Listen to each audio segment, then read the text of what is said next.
MotorWeek is made possible by TireRack.com, RockAuto.com, and State Farm.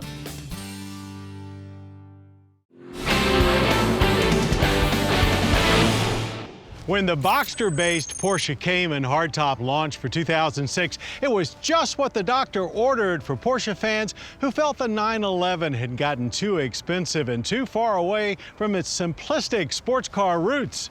Well, now there's a reformulated Cayman for 2017, and truth be told, it's not a simple concoction at all. Even its name is more complex. But if the side effects are more fun, should it still be the Porschphile's drug of choice?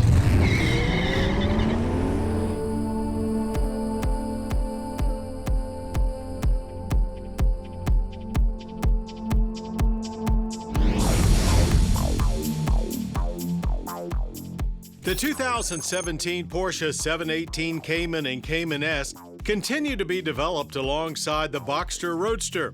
Believe it or not, the mid-engine chassis they share has been around for 20 years and is now in its third generation.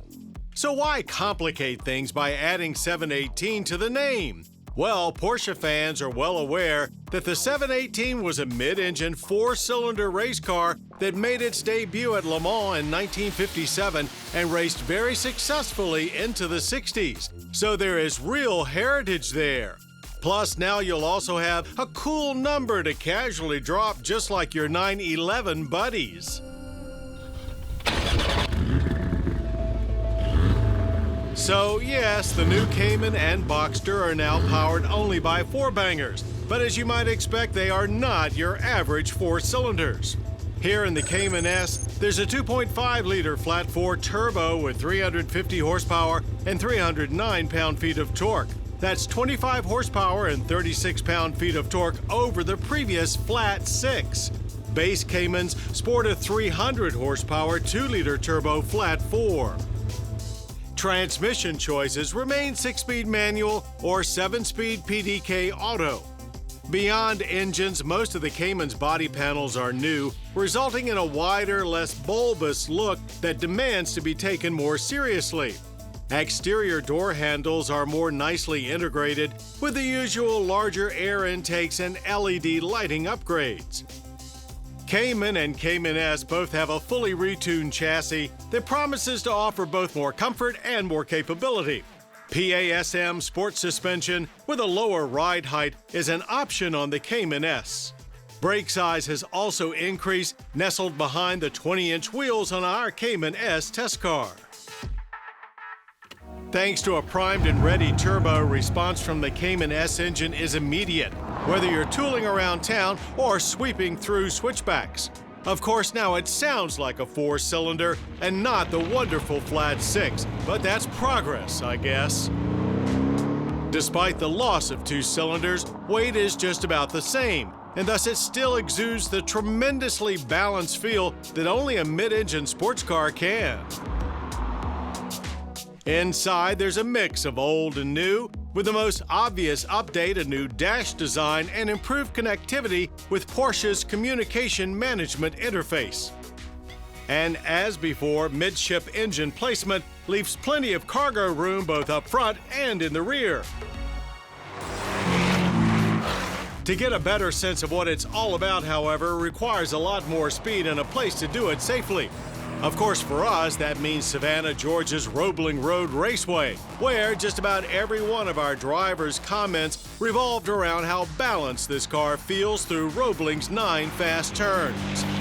Steering is more direct and accurate than before, a feat we wouldn't have thought possible.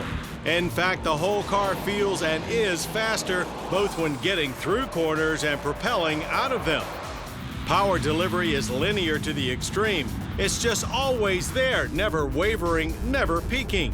The PDK transmission works as good as ever, as it always seems to have the car in the perfect gear. The redone suspension keeps this car glued to the track, particularly with our car's PASM upgrade. There's no drama at all when it came to braking, as the binders worked with quiet precision lap after lap. Good initial bite, great feedback throughout. Sure, the Turbo 4 feels great on the track with better output numbers than the previous 6, but does that translate into straight line superiority as well? Well, of course it does. With our 718 Cayman S shooting to 60 in 3.8 seconds, with the quarter mile being annihilated in 12.2 seconds at 116 miles per hour. Both numbers about a half a second quicker than the Cayman GT4 we drove here last year. Bottom line, this new Cayman outperforms its predecessor by almost every measurable mark.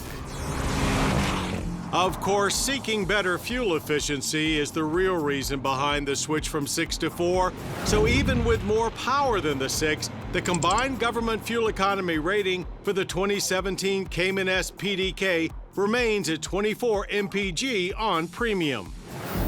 Base 718 Cayman pricing is not as low as it was before at $54,950, but it is lower than the Boxster now, which wasn't the case before. The 718 Cayman S starts at $67,350, and the sky is the limit from there.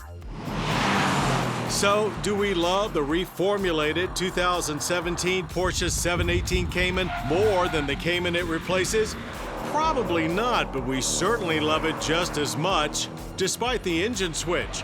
And sorry, 911, we do believe it is now the best new car choice for the quintessential Porsche driving experience. So overall, consider this 718 a successful transition of power.